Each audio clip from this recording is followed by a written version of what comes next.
Hey there, this is Clay with ModernLove.life, where we help you get the great loving relationship that you were looking for without having to play mind games, without having to play hard to get, and without having to pretend to be someone or something that you're not, because I believe that you deserve to be loved for the person that you are. And if you agree with me, do me a favor by giving this video a thumbs up and by subscribing if you're not already subscribed. Before we go ahead and get into the topic of today's video, which is how to tell if you can get back together with your ex, I want to let you know that we are officially open for coaching. You know, I've been having this conversation with you guys over the past month or so about getting back into the whole coaching game after doing the whole new dad thing and all that. And we've worked together through our conversations back and forth, through our comments, through the blog posts, through the blog comments, through the emails, through the messages and everything.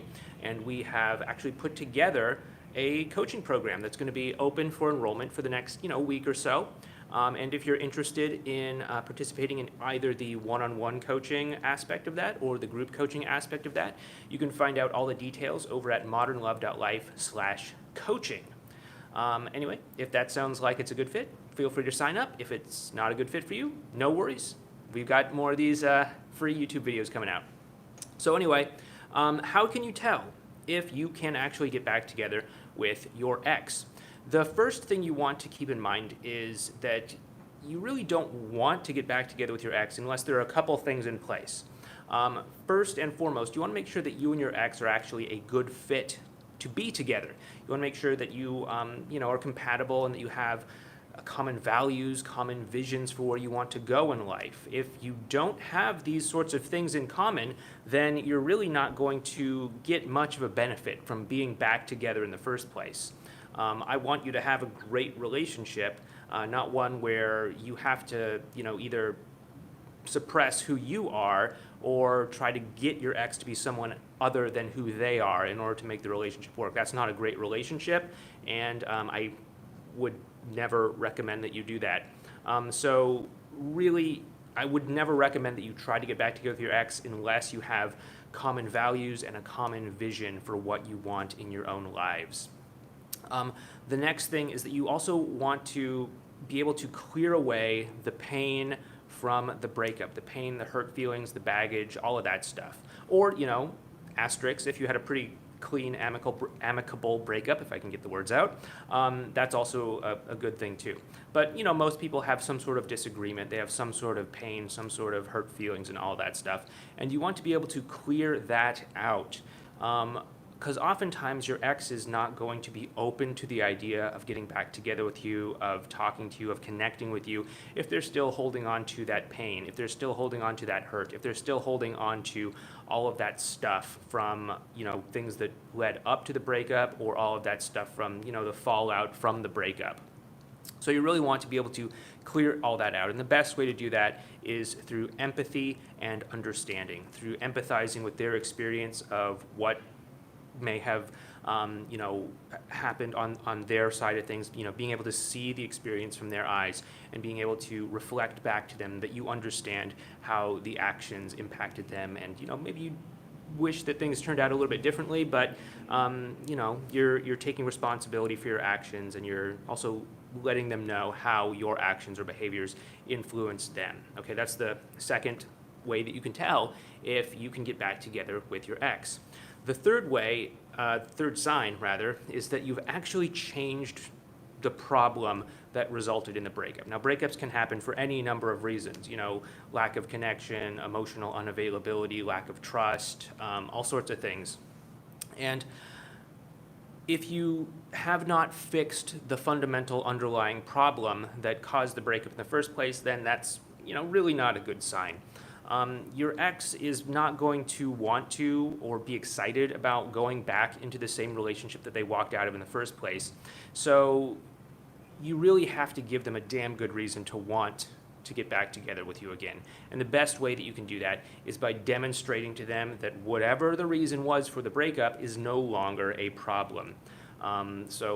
People can get back together out of desperation or something like that without there being a demonstrated change, but that's never something that you're excited about. It's never going to be like, yeah, I broke up with you because I couldn't trust you, and it turns out nobody else wants to date me, so now I'm going to come back to you. Like, that's never exciting. So don't make it about that, but instead learn how to demonstrate to your ex that they are not walking back into the same situation that they left in the first place. That's very, very critical. And the fourth sign that you can get back together with your ex is if the interactions between you and them actually feel good on an emotional level. If you are actually having interactions that bring the two of you closer and closer together emotionally, that are strengthening that bond, strengthening the foundation that you have with them, and bringing the two of you closer together. You know, it's not just enough to say, hey, you know, the reason that we broke up is no longer an issue. You also have to be able to have interactions that feel good in the moment. And things that are not so much about the past, not so much about the good old days, not so much about all the things that used to be great, but really about building something enjoyable, something in the present moment, something that could potentially fall forward into the future. So you want to make sure that your interactions are about now, and they're not just about kind of reviving the past.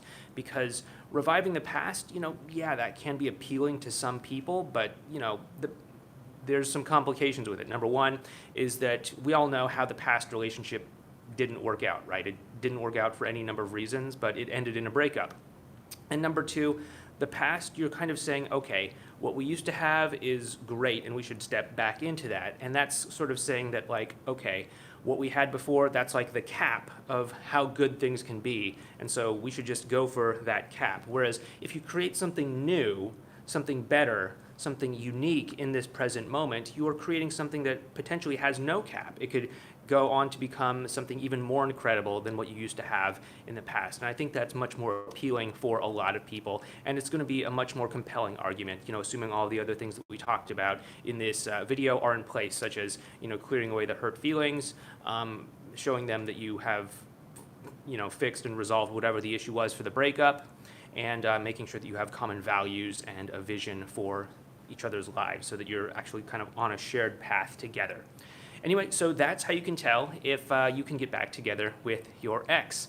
With that being said, please do me a favor by giving this video a thumbs up. It does really help me out. It helps to tell YouTube that, hey, this is a video that we should show to more people. Also, subscribe to the video, subscribe to the channel if you've not already. And if you are interested in either of our coaching programs, those are open for enrollment over the next week or so. You can find out more about that in the link in the description down below, or you can go ahead and check it out over at modernlove.life/coaching. And you know, I've already had the chance to have an intake call with somebody yesterday. I was really surprised that somebody scheduled one so quickly. But you know, yeah, there's been a lot of interest, a lot of excitement about this. So if this is something that you are interested in, if this is something that you know you want to do, please don't hesitate. Please feel free to sign up. Anyway, with that being said, let's go ahead and check out the questions in the chat section for this video. Okay. Melanie says, yeah, 1 year with plans, bought stuff, and try to have a child, but he transferred close to me in December. He changed and called it quits. No reason, just lost his love. I was in no contact when he reached out after a month. The day after he posted having a girlfriend, I was devastated, I guess you're saying. I focused on self-improvement. He, I guess, reacted or reached out again last Sunday, but I replied 3 days after and ended it quick. No contact again. I want him back. We never fought, but I was a little needy, and he changed. I thought everything just came big for him, but he has a girlfriend. So what are my chances? Our breakup has a little pleading, but no contact right away. Okay, there are some components of your question that I don't fully grasp, but let's go ahead and get into this. So what are the chances that a relationship can be saved? What are the chances? You know, sometimes people will just directly ask me, you know, crisp and clear, what are the chances that what you are going to say is going to work? And it's a really difficult question to truly answer in that respect, because your chances of getting back together with your ex are really more about you. They're really more about your level of commitment and dedication and follow through. Some people, they really are willing to do whatever it takes, and other people are, they're willing to dip their toe in the water, but if they don't get a great response right away, they're, not going to keep pushing at it. And, it's not like that's wrong. It's not like that's good. It's not like that's bad. It's just everybody has their own values. Everybody has their own motivations and all of that stuff. And simply because, it's kind of like thinking about it like a gym. It's like, what's the success rate of a gym? It depends on your individual commitment to going to the gym, your focus on doing the correct exercises for you, your individual goals. You're trying to lose weight, you're trying to build muscle, you're doing the correct exercises for whatever your goal or outcome is. And all of that stuff. Like, you can't just say that there's a certain success rate for this or a certain success rate for that, because it implies that it's like a passive thing where you just sort of show up and somebody performs some sort of medical procedure on you. I understand that there can be a success rate for things like going to the doctor to get some sort of medical procedure done, because you're not really an active participant in that. You just have to show up, they anesthetize you, and then they do whatever they need to do, and then there you go.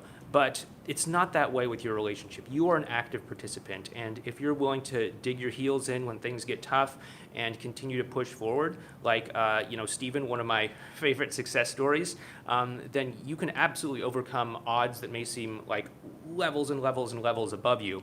But if you're willing, if you're the kind of person that gives up when things get hard, then obviously things are not going to work out so well in the long run. But your chances are really yours for the making. It's not really a matter of like, oh, are they doing this? Are they taking 3 days to text back and all that stuff?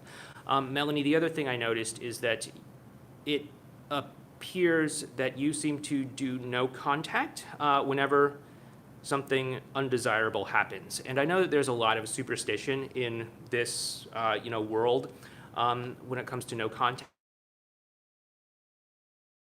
You should be doing no contact. If your ex doesn't text you back, you should do no contact. If your ex is in a rebound relationship, you should do no contact.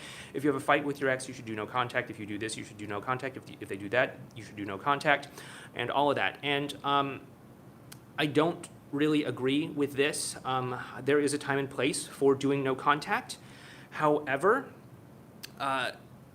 no contact, if you don't understand why you're doing no contact, if you don't understand the purpose behind no contact, you really can run a danger of sending the wrong message.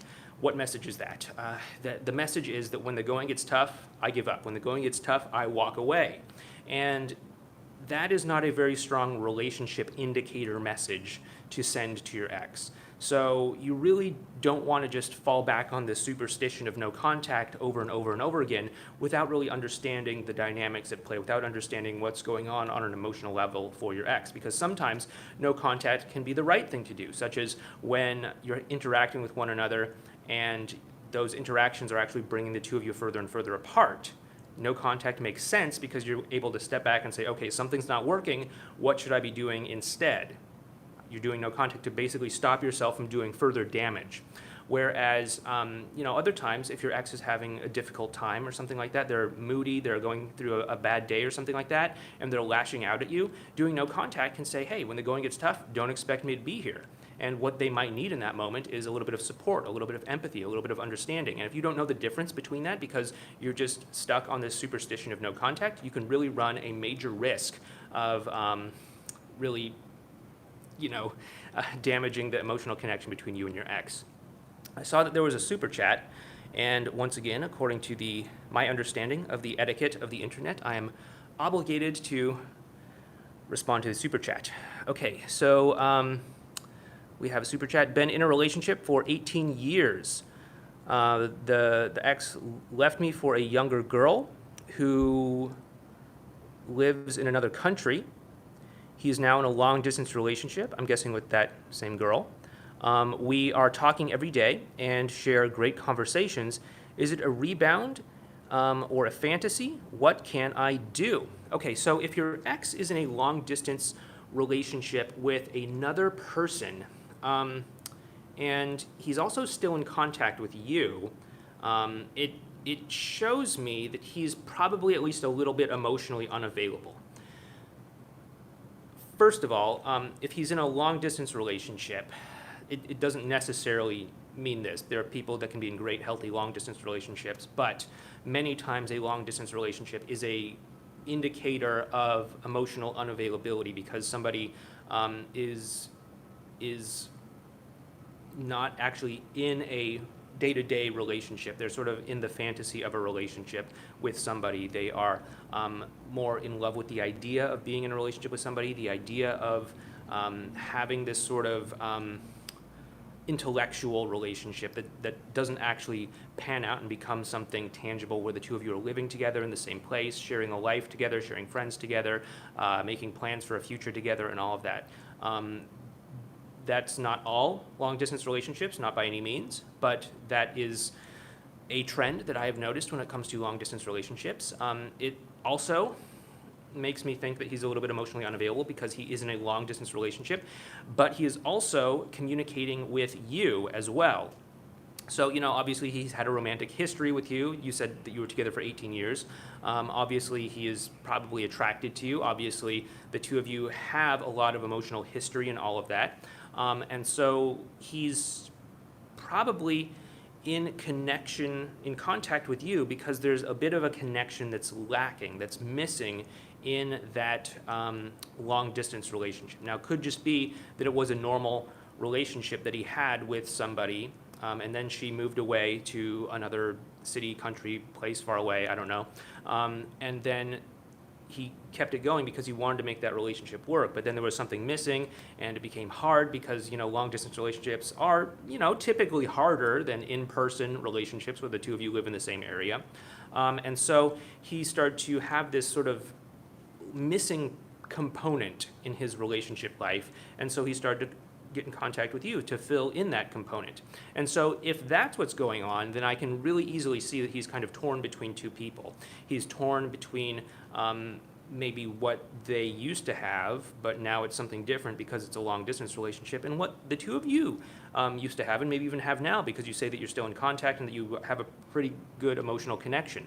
So I would really be most likely to say, without knowing more about your situation, I would say that given that you have a strong emotional connection with him, that you talked with him on the regular, and all of that, I would say that he's probably at the crisis point with you, where he feels a strong amount of emotional connection towards you. He really does like interacting with you. There's something there between the two of you, but he doesn't have enough trust in that connection, in that relationship, to really let go and make tangible moves in his life to set the two of you up to actually be together, such as breaking up with his long-distance girlfriend or something along those lines. And so if that's the case, what you really need to do, and again, don't just go with this because I just said it, because again, you only left that comment, so I can't really get the full picture of this. But if this is true, what you might want to actually do at this point is to apply a little bit of positive pressure towards the situation. Do what we call the fork in the road strategy to really let him know that you are committed, that you're there, that if he leaves the other woman, you're not just going to bail on him and leave him hanging alone or anything like that. And what this can really do is it can give him a little bit more confidence and a little bit more trust that leaving that other woman and rearranging his life in actual real ways in order to be with you is not going to be a mistake. So that's what I would do if he is indeed at the crisis point. The other possibility is that maybe he's still feeling things out between you. I don't know how long the two of you have been in contact with one another, but he could potentially still be feeling things out with you, and he could possibly be at the riding the dragon stage, at which point you are probably experiencing a lot of back and forth, some positive pullbacks, hot and cold behavior and stuff like that as well too. So that is another possibility that I could see in that situation. Let's see if we got any more comments. Scroll back up to where we started. But thank you so much for the super chat. I've only received a handful of them so far. I've never asked for them directly, but I'm very grateful for those. So thank you guys that have submitted those. Let's see. King Kato says, "Hey coach, I need your help. My ex told me that there's no good for us getting back together because she doesn't think that she can trust me again. We broke up in August. I did no contact in January till she reached out to me on my birthday. Kind of started hanging out and talking again. We both planned a trip to the beach in early, I guess that was a month of some sort that King Cato left out of the comment. The trip was amazing, and for both of us, but I don't know what to do. Haven't spoken to her since Sunday. Was going to just go back into no contact. Her birthday is on the 24th, I'm guessing 24th of June. Says she still wants me in her life, but as friends, what do I do? Okay, so first of all, I'd ask, why haven't you contacted her since Sunday? Seems like you want to. It seems like the two of you had a great interaction with one another. Seems like you had a great time going to the beach. I see absolutely no reason not to contact her based off of what you have written here and what you said. I mean, I don't know, maybe there's some other coach that you're listening to that says, hey, you need to wait a certain amount of time, or you need to wait for her to initiate or something like that. But that is not my approach. That's not my philosophy. My philosophy is that you can contact your ex as often as you want to, as long as the interactions feel good. If the interactions stop feeling good, then it's a good idea to stop contacting your ex and take a look at what is causing them to not feel good, okay?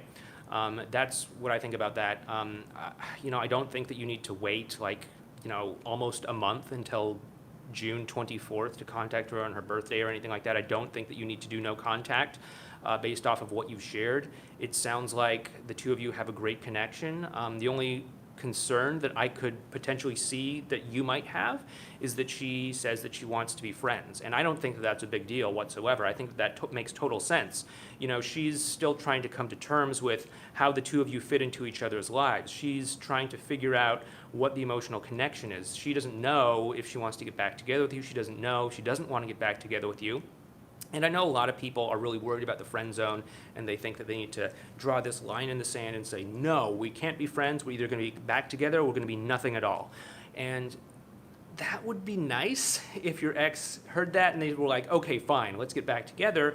But the truth of the matter is that your ex is probably not emotionally ready to get back together. They probably don't have enough emotional foundation to actually be able to make that choice now and feel comfortable with it. So I'm actually encouraging a lot of people to be okay with being friends with their ex, because number one, your ex probably is not going to lose attraction for you. I've never heard of this actually happening with any people that I've worked with. I've worked with thousands of people. But if it was going to happen, I imagine it would happen due to some sort of very dramatic physical change or a very dramatic personality change, both for the negative.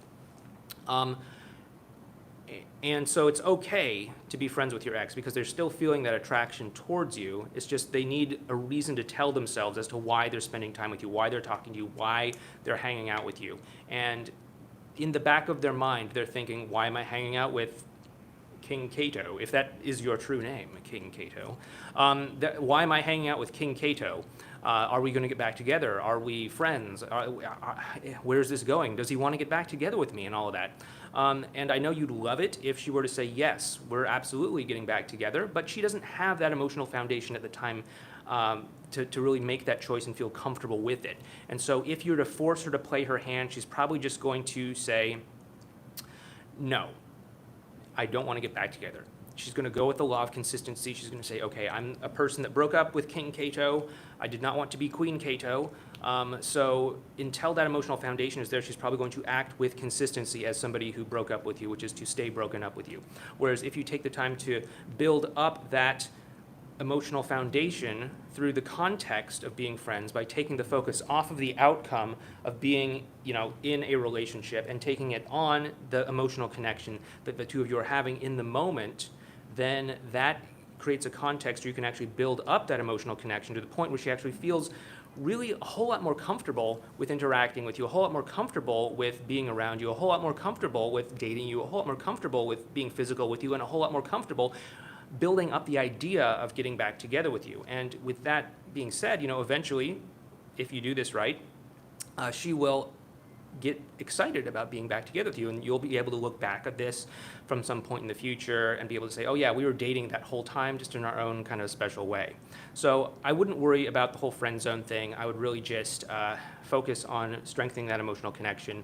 And I mean, unless there's something that I'm missing about your situation, dude, just call her, have a conversation with her, have a connection with her. You don't need to wait till her birthday. You don't need to do any sort of no contact mind games. You don't need to wait for her to initiate contact or anything like that. Just, she had a good time, you had a good time. Keep the conversation going. Anyway, guys, thanks so much for tuning in. Once again, if you like what we're doing, please give this video a thumbs up. Go ahead and subscribe to the channel if you're not already. And once again, if you are interested, curious, or eager to join one of our coaching programs, which are only going to be open for enrollment for the next week or so, please go ahead and check out that link in the description or head over to modernlove.life/coaching. Once again, this has been Clay, and I'll talk to you next